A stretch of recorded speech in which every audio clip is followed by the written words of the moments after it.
ripoti ya kukabidhi uongozi wa Kasfeta Maruko Fellowship 2023-2025 kwa muda wa uongozi ambao nimekuwepo katika zamu hii leo tarehe 19 mwezi wa 5 2025.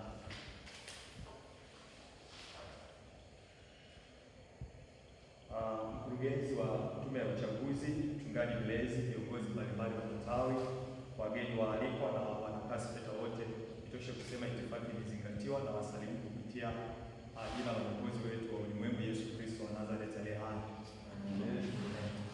Mosi, napenda kuchukua nafasi hii kumshukuru Mungu wa mbinguni, muumba wa Bwana wetu Yesu Kristo kwa neema na rehema na uaminifu wake katika maisha yetu ya kila siku.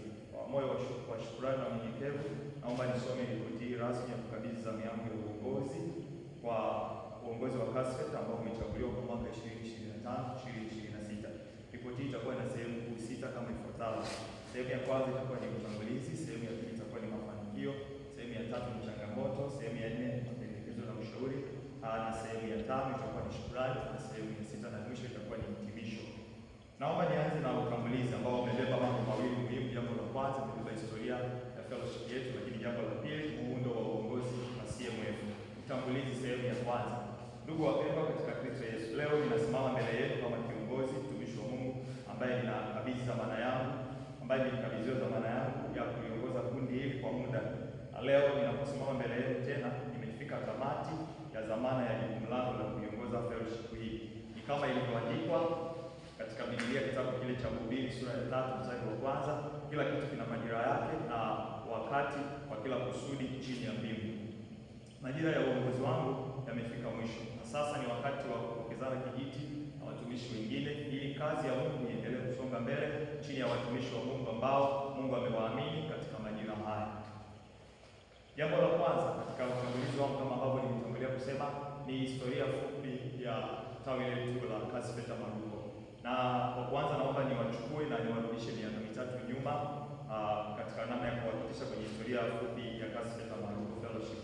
Historia ya Kasfeta Maruko Fellowship ilianza kuandikwa rasmi katika mwaka wa masomo 2022-2023 mara baada ya mimi ndugu Jackson Nyange kupokea uongozi kutoka kwa mwenyekiti aliyekuwa mtangulizi wangu ambaye alikuwa anamaliza muda wake, mtumishi wa Mungu Mary Masuke. Baada ya kupokea zamu ya uongozi, nilichaguliwa tena kwa mara nyingine, mara ya pili mfululizo, chini ya ushauri mkubwa wa mlezi wetu wa fellowship, mwalimu Daktari Baraka Maenge, pamoja na mchungaji wetu mlezi Alfred Maginga, ambaye alichaguliwa baada ya kuanzishwa kwa CMF kama takwa la usajili na wajumbe wengine waliokuwepo kwa wakati huo. Tulichukua uamuzi wa kihistoria wa kujiondoa ama wa kutoka katika tawi la Kasfeta Tayomi, ambapo ndipo awali tawi letu ama fellowship yetu ilikuwa ikihudumu nje ya chuo cha Maria. Hatua hii iliweka msingi wa kuwa tutaishi kama fellowship huru isiyofungamana na upande wowote wa Kasfeta kitaifa, hasa katika mlengo wa Kasfeta TAG ama Nyenga au Kasfeta Tayomi. Wanachama wa Kasfeta waliokuwepo wakati huo tulikaa kikao, tukakubaliana kwa pamoja na kuandika muhtasari wa kikao cha maamuzi, tukiazimia rasmi kujitoa katika tawi la Kasfeta Tayomi na kuanzisha fellowship mpya huru kwa jina la Kasfeta Maruko Fellowship ama kwa kifupi CMF. Baada ya kukamilika kwa maandalizi ya katiba ya ndani ya fellowship na kupata hisabati ya mwanasheria, tawi letu la Kasfeta Maruko lilianza rasmi kwa kujitegemea na kujisimamia kama chombo huru chini ya uongozi wangu mwenyekiti ndugu Jackson Nyange, na ili kuonyesha tulitoka nje ya taasisi ya Tayomi, tulitoka bila mali yoyote ya Tayomi. Hatukuchukua vyombo wala nyaraka zozote za Kasfeta Tayomi. Mali zote za Tayomi zilibaki kwa mchungaji mlezi ambaye alikuwa analilea tawi la Kasfeta Tayomi, mchungaji Manga kwa wakati huo. CMF ilianza kujiendesha kwa kupitia programu mbalimbali za kiinjili, ikiwemo huduma ya injili mtaani na safari za kimisheni. Safari ya kwanza ya kimisheni ilifanyika kwa ushirikiano na fellowship wenza kutoka Chuo Kikuu cha Dar es Salaam, Kasfeta Mabibo, na fellowship na safari ya kimisheni ilifanyika huko wilayani Mtigi mkoani Singida. Ushirikiano huu ulianzishwa na mtumishi wa Mungu Daktari Baraka Maenge ambaye pia ni mlezi na mwadhiri wa chuo chetu cha Maruko. Daktari Mahenge ni associate na aliwahi kuwa kiongozi wa Kasfeta Mabibo, hivyo alifanikisha sana muunganiko kati yetu Kasfeta Maruko na Kasfeta Mabibo. Mkutano huo wa kwanza wa Injili uliandaliwa huko Itigi mkoani Singida kwa kushirikiana na Kasfeta Mabibo. Hali hii iliimarisha uhusiano kati ya fellowship hizi mbili, ambapo tuliendelea kualikana kwenye matukio mbalimbali kama mahafali, mapokezi ya mwaka wa kwanza, na mwisho wa mwaka wa masomo 2022-2023 CMF kwa kushirikiana na Kasfeta Mabibo tuliandaa mkutano wa Injili uliofanyika wilayani Bagamoyo mkoa wa Pwani katika kanisa la Dini ya Njema, ambapo CMF tulikuwa wenyeji. Kuanzia mwaka wa masomo 2022-2023-2024 CMF ilianza kuendesha safari zake za kimisheni kwa kujitegemea. Misheni ya kwanza ya ndani ilifanyika wilayani Rufiji mkoani Pwani, na baada ya hapo misheni ya nje ilifanyika mkoani Tanga wilayani Handeni. Mwaka wa masomo 2024-2025 safari ya kwanza ya kimisheni ilifanyika wilayani Mafia mkoa wa Pwani. Hadi kufikia wakati huu na andaa ripoti hii, CMF imefanya misheni 4 zenye mafanikio makubwa ya kiroho na kijamii. Kwa upande wa mahafali, CMF iliandaa mahafali yake ya kwanza mwaka wa masomo 2022-2023 ikiwa na wahitimu 5. Kisha mwaka 2023-2024 ikiwa na mhitimu 1, na hadi kufikia wakati huu 2024-2025 kuandika ripoti hii kulikuwa na wahitimu 8. CMF ilianza na wanachama hai 19 mwaka 2022-2023 mwaka wa masomo. Idadi hii iliongezeka hadi kufikia wanachama 24 mwaka wa masomo 2023-2024 baada ya kujiunga kwa wanafunzi wa mwaka wa kwanza, na kufikia mwaka 2024-2025 idadi ilifikia wanachama hai 42 katika kipindi chote cha miaka 3 mfululizo. CMF imefanikiwa kutoa wanafunzi bora katika taaluma kwa miaka 3 mfululizo, jambo linalodhihirisha ushirikiano mzuri kati ya huduma za kiroho na maendeleo ya kielimu ikiwepo ndani ya CMF. Kuhusu sehemu ya kuabudu, kwa mwaka wa masomo 2022-2023 CMF ilikuwa inaabudu kwenye hema lililojengwa umbali wa takribani mita 500 kutoka eneo la chuo kwenye ardhi iliyotolewa na mtumishi wa Mungu Frank. Baada ya mwaka mmoja, yani 2023-2024, CMF ilianza mchakato wa kutafuta sehemu ya kuabudia ndani ya chuo cha Mariam, jambo ambalo halikuwa rahisi kwa uongozi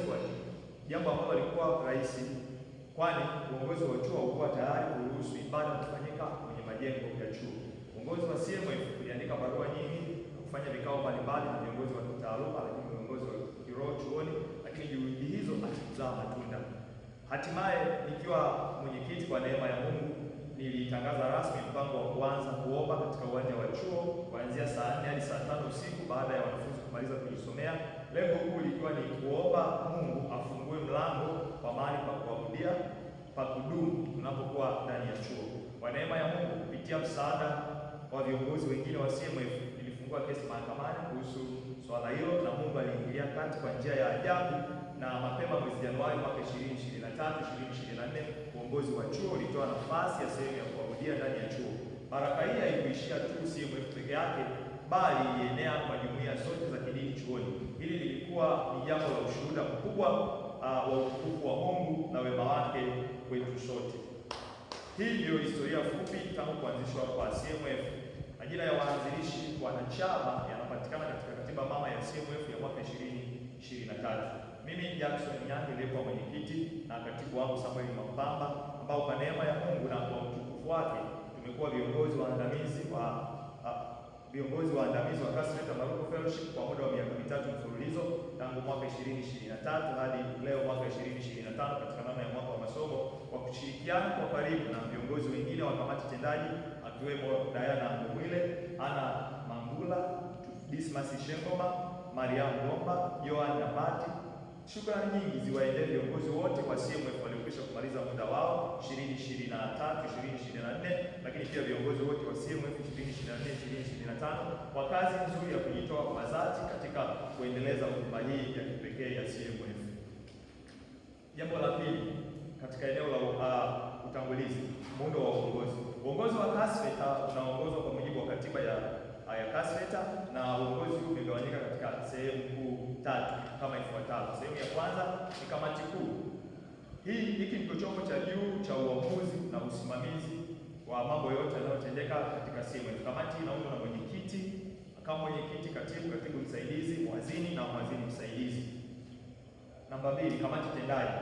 Hii inatekeleza maamuzi ya kamati kuu na kusimamia shughuli zote za fellowship siku kwa siku. Kamati hii inaundwa na viongozi wote wa idara wa CMF kama ifuatavyo: idara ya uinjilisti, idara ya taaluma, idara ya vipaji na ubunifu, idara ya tehama, idara ya wadada, idara ya wataka, idara ya praise na kwaya, idara ya charity, lakini pia na idara ya ushemasi. Sehemu ya pili, mafanikio.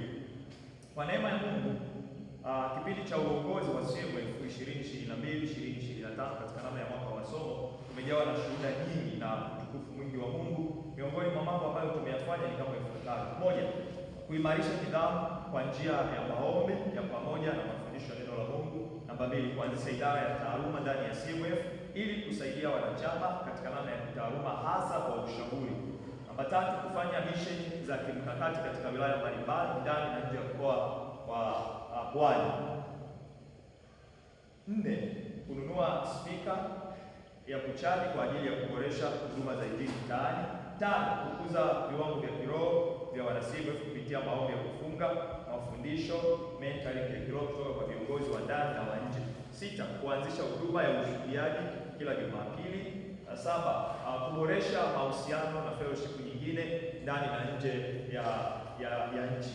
Ni kama vile ifuatavyo: Kasfeta Maruko, tuna uhusiano wa karibu na fellowship zifuatazo: Kasfeta Mabibo, BSN, yani Bagamoyo School of Nursing, ADEM, CPG, Student Pentecostal Gathering kutoka Chuo Kikuu cha Kenya Kenyatta, lakini kanisa la Hope Tegeta.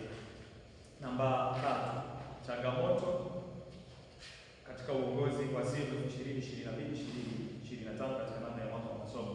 Ingawa tumeshuhudia mkono wa Bwana ukituinua na kutuwezesha kutimiza mengi, safari ya uongozi haikukosa vikwazo ambavyo mara kwa mara tulivivuka kwa kutegemea hekima ya Mungu kuliko nguvu zetu wenyewe. Miongoni mwa changamoto kubwa tulizokumbana nazo ni kama ifuatavyo. Changamoto ya kwanza, kuwepo kwa mwingiliano wa ratiba kati ya shughuli za fellowship na ratiba za ibada katika makanisa ambayo wanachama wa CMF huabudu. Hali hii mara nyingi inasababisha baadhi ya wanachama kushindwa kushiriki ipasavyo programu za pamoja, hasa katika siku za ibada maalum au mizunguko ya ibada ambayo inaitwa church visitation. Pili, ukosefu wa ofisi rasmi ya kuhifadhia mali za Kasfeta Maruko.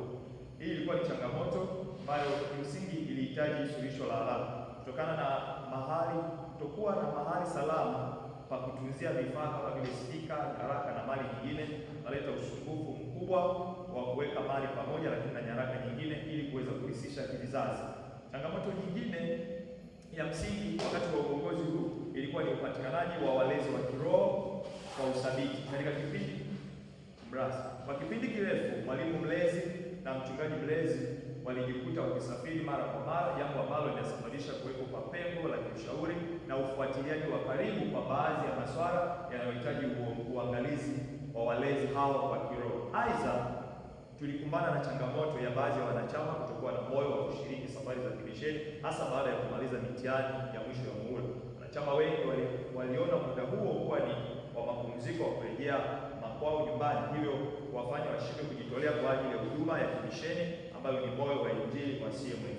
Katika eneo la vifaa vya huduma, tuliathiriwa na ukosefu wa vyombo vya muziki na vipaza sauti kama vile spika za kutosha, power mixer, lakini na kinanda ama keyboard, hali iliyopunguza ubora wa ibada, kuwafanya baadhi ya wahudumu kukata tamaa na kushindwa kutumia vipaji vyao kikamilifu. Vile vile tuliwahi kukumbana na hali ya ushindani usio rasmi kutoka baadhi ya fellowship za mrazi. Vile vile tuliwahi kukumbana na hali ya ushindani usio rasmi kutoka baadhi ya fellowship za Kasfeta nyingine, hasa Kasfeta Tayomi ambayo kwa nyakati tofauti zimetamani kuwapokea wanachama wetu, na hali hii iliibua sintofahamu na ilihitaji hekima kubwa katika kulinda mshikamano na utambulisho wa fellowship yetu.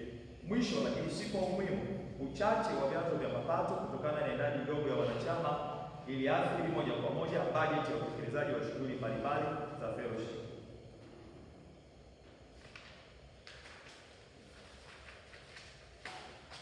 Sehemu ya 4, maoni na ushauri wa uongozi mpya. Ndugu zangu mliokabidhiwa nafasi ya uongozi wa kundi hili, kumbukeni daima kuwa nafasi hii si zawadi ya umaarufu, bali ni baraka la kipekee linalokabidhiwa si kwa sababu ya uwezo wenu binafsi, bali kwa sababu ya neema ya Mungu na kusudi lake la utukufu ndani yenu. Ni wajibu wenu sasa kusimama imara katika kusudi hilo bila kuogopa wala kukata tamaa, kwa maana aliyeanzisha kazi njema ndani yenu ataikamilisha hata siku Yesu Kristo atakaporudi. Sawa na Wafilipi sura ya 1 na mstari wake wa 6. Mungu huwatumia wale walio tayari kutii, si tu wale wenye vipawa vikubwa. Hivyo basi, simamieni kwa bidii dhamana mliopewa kama watu watakaopaswa kutoa hesabu kwa Mungu na kwa wanadamu. Sawa na Luka 16 mstari wa 10. Kwa kuwa mafanikio ya uongozi hayapimwi kwa mikutano mikubwa au sifa za nje, bali kwa uaminifu wenu katika mambo madogo, hasa nidhamu ndani ya mioyo yenu na kwa kujitoa kwa kazi ya Bwana bila masharti. Na wasifu wa upendo mkubwa kwamba msimwache Mungu kamwe, bali msimame juu ya maombi, neno lake na maono ya kimungu. Kwa kuwa uongozi wa kiroho si tu cheo cha kutamkwa kwa mdomo, bali ni wito wa kujinyima, kubeba msalaba kila siku na kujitoa kama dhabihu iliyo hai. Sawa na Warumi sura ya 12 na mstari wake wa 1. Uongozi huu unahitaji moyo safi, macho yanayomuona Mungu na masikio yanayosikia sauti yake hata katikati ya kelele za ulimwengu. Linda moyo, linda umoja wa kundi kwa wivu mtakatifu. Msiogope kuchukua hatua ngumu, hata kama itamaanisha kufarakana na watu ambao nia zao si njema kwa mwili wa Kristo. Mmoja wa simu umejengwa kwa maombi, damu ya kujitoa na usimamizi wa maombi. Hivyo msiruhusu mtu yoyote kuingiza mbegu za kuwagawa. Mtume Paulo aliandika, anukuu, na sasa nawasihi ndugu, waangalieni wale wafanyayo mashaka na kuzitatanisha roho za watu kinyume na mafundisho mliyoyapata, mkajiepushe nayo. Mwisho wa kunukuu. Warumi sura ya 16 mstari wa 17. 3. Ichunguzeni historia ya uongozi uliopita kwa hekima, muige yaliyo mema, yaliyojengwa juu ya msingi wa neno la Mungu, nidhamu, maono na maombi, kisha myatupe yale yote yasiyofaa kuigwa. Maandiko yanasema, anukuu, jaribuni mambo yote, lishikeni neno jema. Wathesalonike wa kwanza sura ya 5 mstari wa 21. Uongozi si kuanza upya kila wakati, bali kuendeleza kile kizuri, kufanyia marekebisho kwa kuongozwa na Roho Mtakatifu. 5. Tunzeni viwango vya kiroho vya wana CMF. CMF inasifika kwa usafi wa kiroho, ushuhuda wa maisha matakatifu na msimamo mikali ya kimaadili. Ni wajibu wenu kuhakikisha kuwa watakatifu wanadumu katika utakaso, na hili litafanikiwa kwa kusimama thabiti kwenye neno la Mungu bila kulipindisha kwa kujipendekeza au kufurahisha makundi fulani. Yakumbukeni maneno ya Yesu, na nukuu, neno lake ni kweli, watakase kwa kweli. Yohana sura ya 17 mstari wa 17. 6. Ni muhimu pia kuendeleza falsafa yetu ya kipekee ya kufanya vizuri, si tu kiroho bali pia kitaaluma, kwa sababu tunaamini kwamba maisha ya mwanafunzi yanapaswa kuwa mwangaza na chumvi katika kila eneo. Tangu awali tumekataa kuamini kwamba supplementary ni sehemu ya kawaida ya safari ya maisha ya wanafunzi. Kwetu CMF supplementary ni dhambi, na si kwa sababu ya kuwalaumu waliopata, bali ni falsafa ya kutia moyo wale wanaojiandaa kutokuipata kamwe. Tunaamini kuwa kufanya vizuri kitaaluma si njia mojawapo ya Tunaamini kuwa kufanya vizuri kitaaluma ni njia mojawapo ya kumshuhudia Kristo, na kwa moyo huo tutawatia moyo wale waliokwama, huku tukiwahamasisha walio njiani wafike bila majeraha. 7.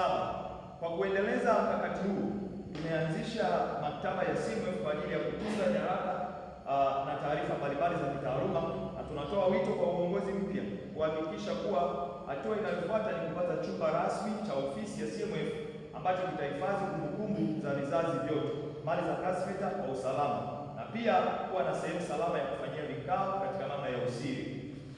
8. Endeleeni na utaratibu wa church visitation, kwani si tu unasaidia kuimarisha mahusiano kati ya wanachama na makanisa yao, bali pia unadumisha mshikamano wa kiroho na kuimarisha mawasiliano.